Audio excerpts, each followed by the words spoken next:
Ako aj uprostred vojny môžu deti na Ukrajine pokračovať v bezpečnom vzdelávaní? Pýtať sa budem Andrej Bednárikovej, vedúcej programu Shelter na Ukrajine, humanitárnej organizácie Človek v ohrození.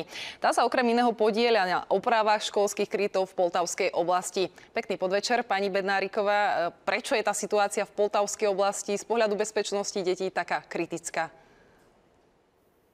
Dobrý večer. Takže situácia v Poltavskej oblasti sa zhoršila v priebehu minulého roka. Letecké poplachy sú častejšie, trvajú oveľa dlhšie. V súčasnosti je to v priemere hodina a pol. V praxi to vyzerá tak, že počas poplachu sa vyučovanie preruší a deti sa musia odobrať do krytu. Táto zhoršená situácia je spôsobená viacerými faktormi. Jednak je to intenzívne útočenie na susedné oblasti, teda Charkivskú a Sumskú oblasť, ale aj ponad samotnú Poltavskú oblasť. Drony prelietajú v podstate denne. Častokrát smerujú ďalej na Kyjev alebo iné centrálne oblasti Ukrajiny. Pri zostreľovaní týchto dronov padajúce úlomky často poškodzujú strechy a okná budov, školy nevynímajúc. A preto je veľmi dôležité, aby ochranné kryty boli v školách k dispozícii a aby sa v nich deti mohli bezpečne schovať. Aké boli najčastejšie nedostatky, ktoré ste v krytoch našli ešte pred začiatkom tých oprav?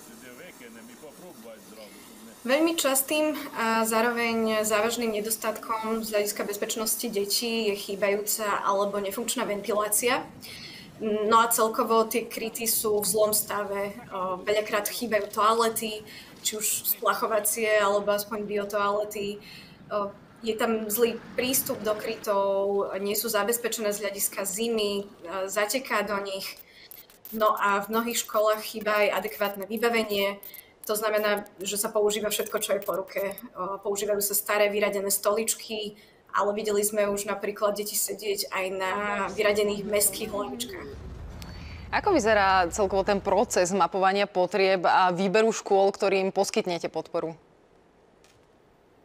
My preverujeme tie potreby na viacerých úrovniach. V prvom kroku sa koordinujeme s miestnymi úradmi, ktoré majú najlepší prehľad o tom, ktoré školy sú v najhoršom stave. A potom už vyrážame do terénu a priamo navštívime, ktoré sme si zaradili do užšieho výberu. Keď sa potreby preveria a potvrdia na mieste a takisto zhodnotíme, že nebudú prevyšovať rozpočet, ktorý máme k dispozícii, tak potom už začíname so samotnou realizáciou. Keď sa pozrieme na deti so zdravotným znevýhodnením, aké špecifické potreby majú v takýchto podmienkach? Počas poplachu je presun do krytu veľmi problematický, najmä pre deti so zníženou mobilitou. No a tu školy často improvizujú. Napríklad učitelia prenášajú deti do krytu na rukách. Preto je veľmi dôležité, aby sme pracovali aj na zlepšení bezbariérového prístupu, aj keď nevždy je to možné. Je to dané limitmi toho daného priestoru a na druhej strane aj limitmi rozpočtu. A takými najčastejšími bariérami sú príliš úzke priechody, strmé schodisko, ktoré neumožňuje inštaláciu funkčnej rampy, ale aj nedostatok priestoru na zriadenie bezbariérovej toalety. Ako sa snažíte zabezpečiť to, aby bol ten pobyt detí v krytoch nielen bezpečný, ale aj čo najviac psychicky zvládnutelný? Počas poplachov deti zažívajú naozaj zvýšenú úzkosť a stres. Takže v prvom rade je veľmi dôležité, aby bol prítomný odborný personál, ktorý vie v prípade potreby aj poskytnúť psychosociálnu podporu týmto deťom. A preto aj Človek v ohrození v minulom roku podporil tréningy na zvýšenie odbornosti školských psychológov. Takisto, keď hovoríme o samotných priestoroch, tam sa snažíme začleňovať prvky, ktoré umožnia zriadenie tzv. Relaxačných zón. Môžu to byť napríklad vaky na sedenie, spoločenské hry alebo teplé osvetlenie.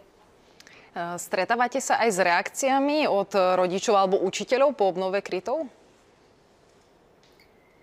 Áno, akékoľvek zlepšenie týchto krytov je naozaj veľmi ocenené, či už učiteľmi, ale aj rodičmi a samotnými žiakmi. Stretli sme sa napríklad s takou reakciou, že žiaci a učitelia sa natoľko tešia z toho nového priestoru, že ho budú používať nielen počas poplachov, ale aj na rôzne voľnočasové aktivity a krúžky. Takýto projekt, ktorý ste realizovali alebo realizujete v Poltavskej oblasti, plánujete rozšíriť aj do ďalších oblastí Ukrajiny? Potreby v školách na Ukrajine sú naozaj veľké a naozaj vidíme potenciál na rozšírenie takýchto aktivít. Všetko však závisí aj od toho, či získame prístup k potrebnému financovaniu a ak bude k dispozícii, tak budeme s aktivitami pokračovať aj inde. O činnosti humanitárnej organizácie Človek v ohrození na Ukrajine a jej ďalších plánoch som sa rozprávala s Andreou Bednárikovou. Ďakujeme za čas aj za to, čo robíte. Dovidenia. Ďakujem pekne, dovidenia.